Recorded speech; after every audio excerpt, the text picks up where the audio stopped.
La pregunta que nosotros vamos a hacerle a nuestro invitado para comenzar es si al presidente de la República, Ollanta Humala, habría que darle a él una condecoración por esta gestión de 5 años. Ahora, ¿quién va a responder esta pregunta? Bueno, nada menos que Martín Pérez, el presidente de CONFIEP, que nos acompaña esta noche en Redes y Poder. Martín, buenas noches. Gracias por estar con nosotros. Buenas noches. Te traslado la pregunta. Encantado de estar aquí en tu programa, Alfonso. Primera vez que me invitas y yo encantado de venir siempre. Muchas gracias. Y me recibes con una pregunta caliente. Bueno, es que está picando, ¿no? Bueno, yo creo, a ver, creo que hay que hacer varias reflexiones. La primera es que evidentemente yo le dejaría a cada ciudadano la evaluación si le daría una condecoración al presidente o no. Yo creo que lo que sí hay que reconocer es que hay cosas positivas en el gobierno y hay cosas que no se han hecho tan bien. ¿Qué cosas positivas hay que reconocer del gobierno? Los programas sociales evidentemente han sido una iniciativa interesante. Se ha cubierto un porcentaje importante de población vulnerable. Creo que el tema de educación continuó la tendencia, los lineamientos que el anterior gobierno ya había empezado. Por otro lado, el tema de la diversificación productiva y el tema de las mesas que se están generando alrededor del ministerio está ayudando a desentrampar muchísimas cosas y que creo que es una de las cosas que tenemos que hacer como país. Y también ayer tuve la posibilidad de estar en una presentación del Ministerio de Transportes y Comunicaciones y me he quedado sorprendido del avance en términos de carreteras y de comunicaciones que ha habido. Más bien me da un poco de lástima que no se comunique tanto. Creo que hay muchas cosas positivas que este gobierno podría hacer en comunicación y que no lo ha hecho. Creo, sin embargo, también, y con el riesgo de que algunas personas me critiquen, creo que hay que ser gratos en la vida y en la política también. Hay funcionarios públicos de este régimen, de este gobierno, que han trabajado duramente, gente muy correcta.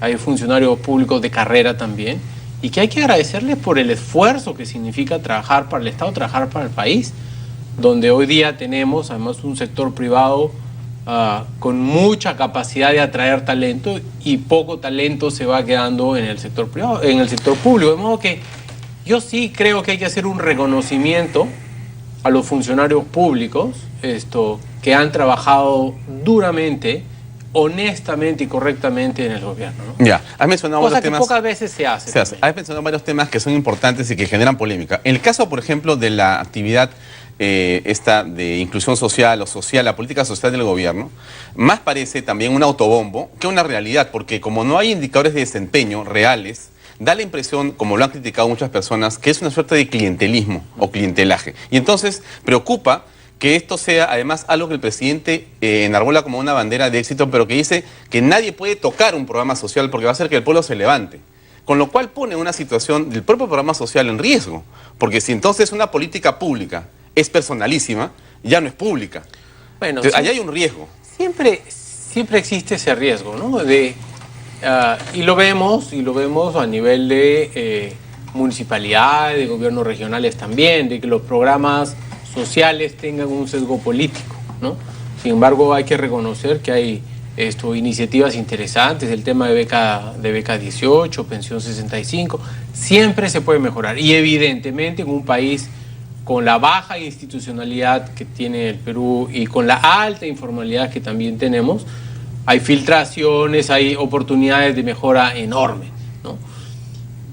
Yo siempre he dicho que el mejor programa social se llama Generando Empleo. Claro, esa es una visión que es bastante sencilla y muy fácil de entender. Ahí no hay nada que regalar, hay que trabajar y esa es la manera como uno se supera. Evidentemente, y lo que siempre hemos dicho y nos quejamos y repetimos y a veces caemos un poco pesados con el tema es, permítanos invertir, luchemos contra la tramitología. Y una de las cosas que también se puede decir del gobierno, así como hemos dicho lo positivo, hay también la parte negativa o las partes que podríamos decir son oportunidades de mejora para los próximos gobiernos. Y una es justamente el tema de la lucha contra la tramitología, claro, ¿no? Esta imposibilidad que tenemos de poder invertir, y es lo que nosotros venimos diciendo. Hay 18.000 millones de dólares en proyectos ya iniciados que no pueden avanzar. Y eso genera empleo, y lo que tenemos que hacer, Alfonso, es asegurarle a los chicos jóvenes que están por salir de los colegios y de las universidades, que suman más o menos 300.000 cada año, que estos chicos cuando salgan tendrán empleo. Tenemos que asegurarle a estos 9 millones de peruanos que han salido de la pobreza que nunca regresarán. Ese es el objetivo que debemos tener, no como gobierno, no como sector privado, como país. Ahora, el presidente se ha pasado por varios estrados durante estos 5 años, diciendo y repitiendo que hay que incluir para crecer y no crecer para incluir, con lo cual plantea un hecho sumamente contradictorio, porque lo que buscamos los peruanos es que haya más para distribuir entre los que más necesitan. Pero el presidente pensaba que estaba bien como estábamos y había que distribuir lo que había. Es una crítica frontal a su programa social, es decir, el presidente ha ido más bien a la inversa de lo que tú señalas. No generó trabajo suficiente. A ver, se ha generado trabajo. Hay que ser honestos también que el entorno del mundo cambió los últimos años respecto a lo que habíamos tenido, digamos, en temporadas anteriores. Y el Perú, y yo soy absolutamente optimista, que el Perú tiene unas condiciones macroeconómicas estupendas para poder ser el país o uno de los países que más crezca en América Latina, y soy muy optimista respecto al crecimiento del próximo año y del subsiguiente. Y crecer 3,8, 4 no es malo. No es lo ideal, deberíamos crecer 5, 5,5 y ojalá un poco más, ¿no? Pero de algo que no tengo duda es que necesitamos primero crecer para después incluir. Y el tema de la palabra inclusión pasa también por el tema de la informalidad. Y es algo que quizás en este gobierno y en otros gobiernos, también seamos honestos, ha faltado una mayor convicción para generar condiciones para que se formalicen los trabajadores. Es decir, no podemos pensar que vamos a ser un país viable cuando el 74% de nuestros trabajadores, es decir, tenemos 11,5 millones de trabajadores, de 16 que están trabajando en condiciones de informalidad. Son trabajadores que no tienen acceso al sistema de salud, al sistema de pensiones, que no tienen CTS.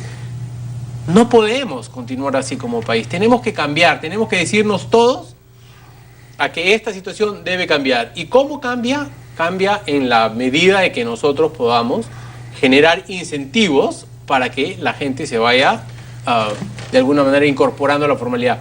Quizás una posibilidad, y no es una sugerencia al gobierno entrante ni nada, simplificar este sistema del crédito tributario, el crédito fiscal. Es complicadísimo, la gente no entiende. De repente un monotributo que sea 3, 4 o 5% a la venta, y que luego el resultado de ese monotributo se deduzca de la planilla formal. No pensemos en recaudar a través de las pymes, que es donde se concentra la gran parte de la informalidad. Pensemos en formalizar trabajadores. Si después de 3, 4, 5 años tenemos 1 millón de trabajadores formales, pues habremos avanzado muchísimo. El reto no es, y escuchaba a la señora Verónica Mendoza, subir el sueldo mínimo, subir el sueldo mínimo. No, eso es un error. Subir el sueldo mínimo tiene que subir de acuerdo a la competitividad, a la productividad. Formalicemos más gente. Formalicemos más gente. La diferencia del ingreso de quien es informal respecto al que es formal es entre 700 y 2.100 soles. Es 3 veces. El premio está en formalizar a la gente. Y evidentemente se formalizaría también parte de esta gran masa de empresas que son económicamente informales también. Regresando un segundo nada más al tema educativo, que para muchas personas es un enorme desafío en el país, ¿no es cierto?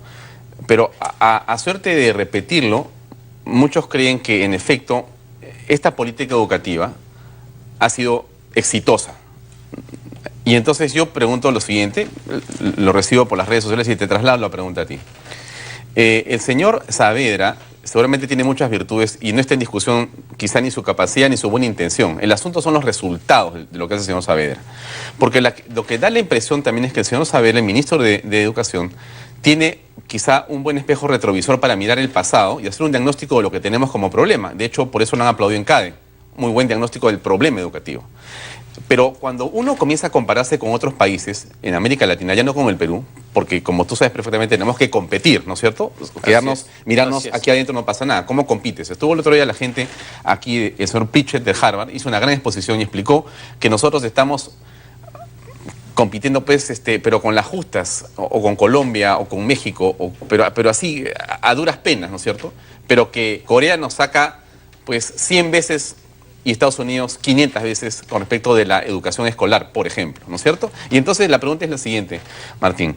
¿No es que en realidad lo que habría que hacer es romper el esquema, o sea, hacer un cambio disruptivo en la educación en el país para poder dar ese salto cuántico que Corea en su momento dio, que lo dio Singapur y que lo dieron países que realmente están hoy en otra posición en el mundo? Porque si seguimos como estamos, gastando 1 o 2% del PBI, no pasamos a ninguna parte. Necesitamos gastar 18%, 15% del PBI, pero además de eso necesitamos, como dicen los expertos, necesitamos que haya otra forma de ver la educación. Es sacar todo y volver a comenzar. Es difícil lo que te digo, obviamente, esto es una conversación, no pretende ser un plan de gobierno, pero sí lo traigo a la mesa porque tú estás vinculado a través de CONFIEP a muchos esfuerzos educativos también, donde tú sientes que ahí está el tema. ¿Cómo ves entonces la cosa? A ver, yo quisiera antes de responderte, porque quiero responderte puntualmente a eso, hacer un comentario, y que es algo que a nosotros como CONFIEP nos interesa y nos preocupa mucho. Los empresarios quizás podemos hacer una autocrítica respecto a nuestras posiciones en el pasado y nos hemos ocupado muchísimo porque teníamos que sobrevivir a situaciones de hiperinflación, de escaseces. Pero hoy para nosotros lo más importante en el Perú es poner dos temas sobre el futuro del país. El primero es la institucionalidad y el segundo es la infraestructura y la agenda social. Entonces, creemos que hablar de agenda social, que hablar de educación es hablar de competitividad, que hablar de resolver los problemas del ciudadano es hablar de resolver los problemas del país y por ende también de los empresarios. Si nosotros tuviéramos chicos más preparados, mejores educados, con mayores capacidades, que salgan con mejores capacidades de los colegios y de las universidades, tendremos entonces mejores ciudadanos, tendremos mejores trabajadores, tendremos mejores padres, tendremos mejores hijos. Eso es lo que necesitamos como país. Y lo mismo cuando hablamos de salud, cuando hablamos de seguridad, cuando hablamos de justicia. Si resolvemos el problema de justicia para el ciudadano, estamos resolviendo el problema de justicia para el país y por ende los empresarios. Entonces, creemos, y parte de lo que tenemos que hacer y queremos hacer hacia adelante es decirle al nuevo gobierno es preocupémonos por las cosas que afectan al ciudadano y que son aquellas cosas que están a cargo de quienes nos gobiernan. Es decir, se cuestiona a veces mucho y con razón mucha gente en el Perú ha dicho, oye, el modelo económico funciona, pero a mí me han dejado de lado. Y cuando dicen a mí me han dejado de lado es gente que evidentemente está fastidiada porque no tiene buena educación o porque le roban a cada momento en cada esquina o porque la justicia tarda y no llega y entonces dice eso no es justicia. Porque no tienen salud ni seguridad social adecuada. Y porque cuando tienen que ser operados... Es un desastre. Como algo lamentable que escuchaba hoy día en una radio era de un niñito que se murió en San Martín, se murió el día que le entregan el pase para ser trasladado a Lima. Inaceptable. Eso es inaceptable. Pasa todos los días. Y entonces, pasa todos los días. Tenemos que todos, empresarios y ciudadanos, poner la agenda social por delante. Hablar de agenda social es hablar de competitividad. Para responder un poquito tu pregunta, evidentemente, tenemos que hacer algo disruptivo para mejorar la calidad de educación. Pero evidentemente también tenemos que avanzar par y paso. Entonces, la infraestructura física es algo mínimo indispensable que tenemos que tener en el sitio correcto. Entonces, no debemos solo preocuparnos de los colegios, de la infraestructura, del cemento, debemos preocuparnos de los profesores también. Y también de que los alumnos aprendan, no que pasen por el colegio, sino que absorban los conocimientos, y eso es gran parte del reto que se tiene que hacer. y después cómo los acompañamos a los chicos después del colegio en las universidades y en los institutos técnicos. De manera que las universidades y los colegios dejen a los chicos en los niveles que las empresas requieren para poder sacarle más provecho a las oportunidades que se les presentan en el trabajo.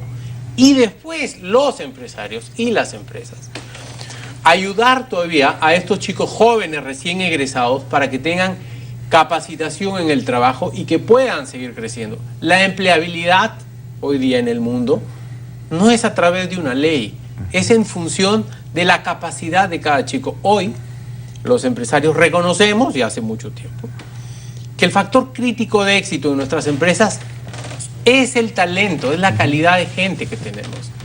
Y hoy tenemos serios problemas para encontrar talento y además para retener el talento. Los chicos jóvenes de hoy, 2, 3 años y quieren un cambio, ya quieren ver otras cosas, ver otras oportunidades. Y afortunadamente en el Perú hay muchos chicos que quieren ser emprendedores. Entonces creo que tenemos que avanzar con el colegio, agarrarlos en las universidades, darles conocimientos y capacidades para que estos chicos puedan avanzar en la vida. Has mencionado el caso, Martín, de este niño que ha fallecido cuando le entregan su ticket de que ya se podía atender. Y esto trae a la mesa, obviamente, uno de los temas más lacerantes que hay para los peruanos, que es el tema de la seguridad social. Primero poniendo por delante el hecho de que la calidad de los médicos peruanos en el Seguro Social es una de las mejores del mundo seguramente. Y en el Perú creo que es la mejor. La calidad de esos profesionales es espectacular. Pero la insuficiencia en número y en infraestructura es también un desastre. La pregunta que muchos me hacen en las redes sociales y que te traslado a ti es la siguiente. ¿La seguridad social, el seguro social, es del Estado o es de los privados? Porque es a los privados a quienes nos descuentan todos los meses una cantidad de nuestro sueldo para la seguridad social. Y entonces la pregunta es, si es privado, ¿por qué no es administrado por privados de otra manera que pueda hacer o ayudar a ser más eficiente? ¿Cómo es esta paradoja que no se entiende? A ver, quiero hacer una precisión a lo que has dicho, Alfonso. Ningún trabajador tiene un descuento por el aporte a la salud. Es el empleador el que lo paga. Así es. Los empleadores los que pagamos directamente a salud. Y otra precisión, el Estado, si no me equivoco, es el mayor deudor del Seguro Social, sí, porque no paga lo que le corresponde pagar por sus trabajadores a la seguridad social. Eso es cierto. Bueno, tremendo. Y el Estado son muchos, pero el gobierno central sí tiene algunas consideraciones que debieran ser revisadas. Por ejemplo, me parece que todos los empleados del sector público que están en el CAS pagan 30%, o sea, son los mejores pagados probablemente en el sector público, y pagan como máximo hasta 30% de una OIT. Eso no me hace ningún sentido. El Estado es un empleador más y debería pagar igual que paga cualquier otro empleador. Así es. Todos los empleados, los funcionarios públicos del sector del magisterio y de salud pagan, me parece que es como el 65% de lo que paga un privado normal. De lo que es su planilla, y por lo tanto la base es absolutamente reducida. Eso significa, me parece, cerca de 300 o 400 millones de soles. Eso tiene que cambiar. O sea, nosotros tenemos que aportar a salud, que es una institución que recibe dinero para poder solventar las necesidades de los trabajadores. ¿Por qué es que salud es manejada por el Estado? Es algo que podríamos perfectamente cuestionarnos. Lo que nosotros queremos como sector privado es que salud tenga el mejor gerente del Perú. Salud recauda 10.000 millones de soles, es decir, casi 3.000 millones de dólares al año. No sé si hay algunas empresas privadas que puedan vender más de 3.000 millones de dólares. Es una cantidad, pero aún eso, Martín, no alcanza para la cantidad de personas que necesitan atenderse. Es tremendo, la carencia que uno siente adentro y el desorden es tremendo, al mismo tiempo que la eficiencia que cumplen, porque están haciendo las cosas pues casi con hilo, ¿no es cierto? Por eso es que con FIEP ha sido quizás la única voz que frente a la decisión del Congreso, yo creo absolutamente convencido que errada, de decir no se aporte en julio y no se aporte en diciembre. Encima se ha sustraído dinero. Y que esto es un dinero, eso en realidad ha sido un aumento de sueldo que ha decidido el Congreso con el dinero de los peruanos, de los privados. Eso ha significado en los últimos 5 años alrededor de 4.000 millones de soles.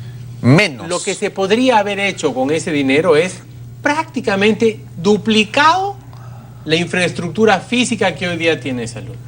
Entonces, esas son las cosas que a nosotros nos incomodan, porque finalmente lo que queremos es la mejor salud en términos de atención y de alcance y calidad para nuestros trabajadores. En E-Salud hay 10 millones de asegurados. Si el Perú tiene 30 millones de habitantes, estamos hablando del 30% de la población del Perú se atiende en E-Salud. Entonces es absolutamente relevante que todos los fondos que se puedan disponer se vayan a E-Salud. Por supuesto, salen del sector privado, de los empleadores. Entre el 75 y el 80% del presupuesto de salud viene del sector privado, el resto del sector público, ¿no? Pero evidentemente, en la medida de que nosotros tengamos el mejor gerente del Perú en E-Salud, las cosas podrán cambiar. Yo creo que eso es un reto hacia adelante. El próximo gobierno espero que ponga un gerente de elevadísima digamos, capacidad profesional para poder hacer que esto...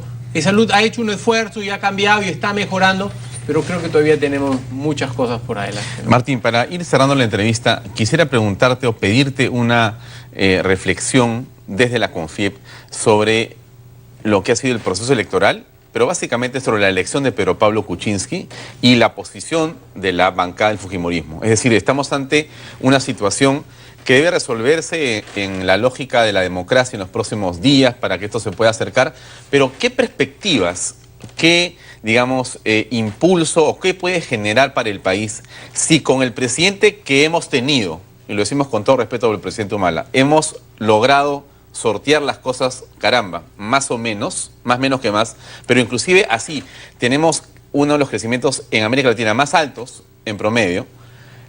¿Cómo sería entonces este régimen de Kuczynski? ¿Estelar realmente? ¿Estamos ante una oportunidad suprema para el país de dispararnos realmente hacia arriba en el crecimiento y más trabajo de inversión?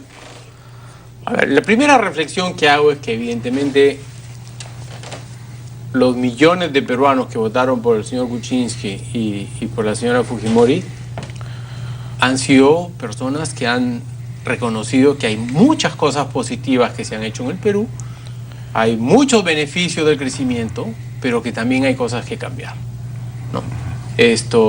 Y eso es algo que debemos escuchar y deben escuchar quienes nos van a dirigir los próximos años para seguir creciendo, pero no olvidarse de que hay un grupo de peruanos que ha dicho, no me siento incluido, me he quedado detrás. Y nuevamente, esa es labor de quienes nos gobiernan. Es decir, el modelo ha dado muchos beneficios económicos. Hoy día en el Perú tenemos financiamiento a largo plazo, tenemos capacidad de comprar casas, departamentos, carros, tenemos más millones de celulares que habitantes, tenemos centros comerciales por todo el Perú. Esa parte nadie la discute, esa parte ha funcionado. Lo que no funciona es aquello que quienes nos gobiernan, los políticos y los funcionarios públicos, no han sido capaces de transformar esos beneficios del modelo en cosas tangibles para la gente. Ahora, yo conozco a Pedro Pablo y conozco a Keiko y puedo dar fe de su profundo amor por el Perú y ambos son absolutamente responsables. La bancada fujimorista ha sido una bancada importante en la época del presidente García, en la época del presidente Humala, y se ha comportado responsablemente. Yo evidentemente creo que después de una elección hay heridas abiertas. Creo que ambos se han dicho todo. Quizás temas personales más enfocados en la señora Fujimori. Pero creo que va a haber un hito, y este hito será cuando se proclame o cuando se reconozca ya el fin, mejor dicho, del conteo a nivel nacional por la OMPE. Debemos generar más bien un ambiente de distensión para que estas cosas de las disculpas y del perdón sean más naturales. Tienen un ámbito político público, pero también tienen un ámbito privado. Es una relación entre dos personas que tienen que tratar de restaurar. Pero lo que yo sí quiero dar como mensaje es lo siguiente. Yo escuchaba a personas del entorno de ambos decir, bueno, si no es tan necesario, no pasa nada. Yo quiero decirles que creo que el país necesita reconciliarse. El país. Ese mensaje de entendimiento entre dos líderes políticos absolutamente relevantes para el éxito del país sería un mensaje económicamente, quiero decir, muy potente también. Es decir, los agentes económicos, agentes políticos y los ciudadanos se van a sentir tranquilos, se va a bajar el nivel de ansiedad que hay. Y la economía también responde a expectativas positivas y a la confianza que se va generando en el ciudadano. No digo que solamente los empresarios, porque los empresarios no son los grandes empresarios, sino son los medianos y los pequeños, esos cientos de miles de inversionistas pequeños que cuando hay ansiedad, que cuando hay cierta incertidumbre, posponen sus decisiones de invertir. Y lo que necesitamos ahora es un shock de confianza, un shock de buen clima de inversiones para poder seguir generando empleo. Ese es el reto que hoy día tiene Keiko y tiene PPK. Muy bien. Martín, gracias por acompañarnos esta noche. A ti, le Muy amable.